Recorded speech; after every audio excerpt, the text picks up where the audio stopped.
and welcome to my little bookish corner of the internet. My name's Harriet. Today I'm going to be talking through the books that I'd like to read in September. How on earth is it September already? To be honest, I'm so ready for the autumn weather, so not that I want to wish away the summer, but it is quite nice that the last couple of months have gone by quite quickly. There were points where it was unbearably hot.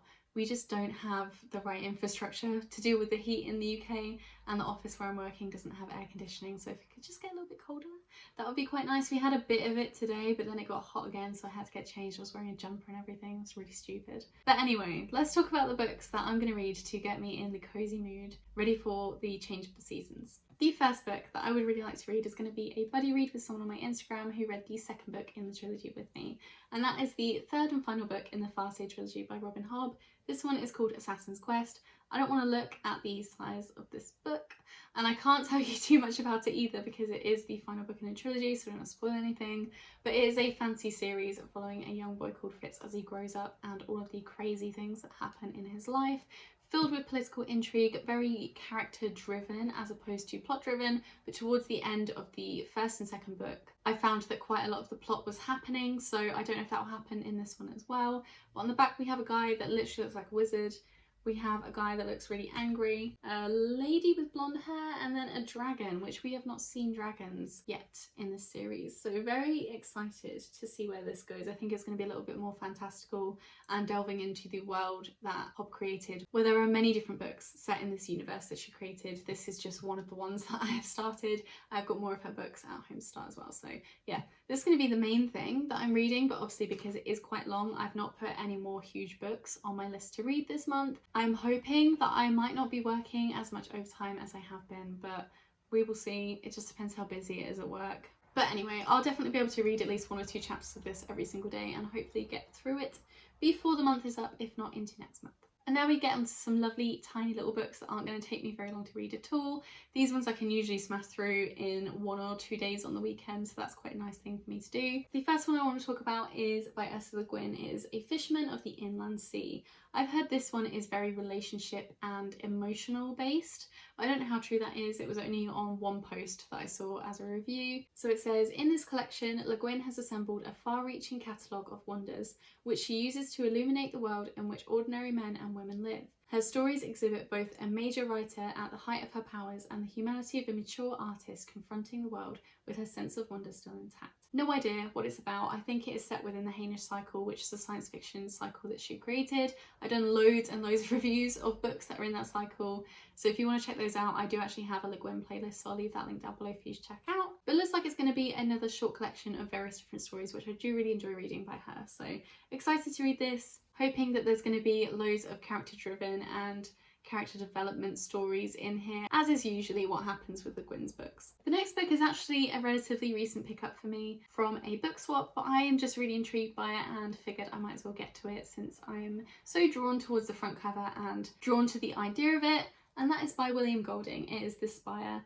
This seems to be a book focusing in on someone called Dean Jocelyn, who has had a vision from God that he needs to build a spire on top of an existing building, and the way that it takes over his mind and he starts to become obsessed with it. And I think it is going to be a character study of this person and his mind breaking down and how that's going to affect the people around him. I don't know too much about it. I didn't want to read anything more than the blurb, but it does seem like it's going to be focusing on that single character and how this one event and this one vision that he has completely takes over his life and everything within it. I think it's going to be very, very interesting. I did read The Lord of the Flies by the same author. I did like it. It wasn't as good as what I was expecting it to be, but because I haven't seen anything about this before, I am hoping that I'm going to be more blown away by this. So we shall see. The next book is one of those books that you will just see absolutely everywhere, and I don't know if I even really need to say what it's about because I feel like most people probably know by now. But that is It Ends With Us by Colleen Hoover.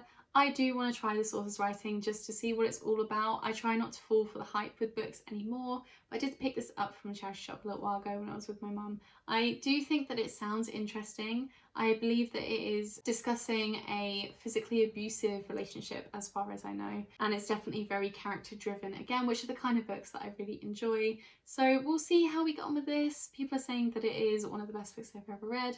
I've also heard some people say that they were a little bit disappointed by it, but I do think that it's going to be very emotional and something really nice to go into these slightly cooler months. I do like my emotional reads as it starts to get colder and darker. I know most people avoid that kind of thing when it starts to get a bit gloomy outside, but for some reason it just really sits well with me. So we'll see how we get on with this and see if Colleen Hoover is one of those authors that I think is worth picking up. And then the final two books that I would really like to read this month are both non-fictions. I figured I'd put two on here just so I can make sure I'm definitely reading one non-fiction month. I do believe that I'm still hitting that target, but I just want to put two on here just in case. And also, I feel like I really need to read a little bit of non-fiction. Me and Callum have been going and visiting loads of different historical sites and learning loads of very interesting facts about different things. And I think I just need to sit down and read a little bit of history because I find it interesting. So the first book I was really excited to find in the works a little while ago. I actually put it in a haul, but that is Erebus, Story of a Ship by Michael Palin. I read The Terror by Dan Simmons, which is a not so historically accurate version of the events that actually happened to the ship Erebus. But this is a non-fiction following the expedition that happened to go to the Northwest Passage in the early years of Queen Victoria's reign, so a very long time ago, and it discusses what they think happened based on the different things that they found. The ship actually went missing, which is what I find incredibly interesting. It just seems like it's going to be a really good book. And I've heard many good things about it since I picked it up. I've been looking up a couple of reviews and things, so can't wait to finally get to this one. Again, another gorgeous front cover as well. I really like the way that it looks, and I think it'd be nice to read the real events that happened after finishing The Terror, which was a huge book, by the way. I think it was 900 pages. This is not as big, so excited to see what the real story is. And then the final book is kind of a little bit of a bonus. It's more of a cute non-fiction. It's going to be very quick and easy to read, and that is Animals of a Bygone Era, an illustrated compendium. This speaks about animals that have gone extinct and that we no longer have around us, and it's just got loads of whimsical, crazy illustrations and tiny little facts about the different animals. It's probably going to take me about 5 minutes to get through. It's not actually my book, it is Callum's book. But it's just really cute, and I would like to learn more about different animals and see all these crazy things that used to exist. Like how did that exist? It's just crazy. So yeah, I'm excited to get to this. It's going to be very cute. Maybe I can use it on days when I don't really want to read. I can pick this up and just learn a little bit about some animals that used to exist here and little tiny facts. Just make my brain a little bit bigger. So yeah, those are all the books that I really want to get to in the month of September. I'm feeling determined this month. I was a bit deflated in August, but I can definitely pull it back. I'm still on target to read 100 books this year. I think next year I'll probably lower that target so I don't put so much pressure on myself, but I am still really enjoying reading, and that is the main thing. So very excited for all of those books. Please do let me know down below what book you are the most excited for this month. But thank you so much for watching, and I will see you in my next video. Bye!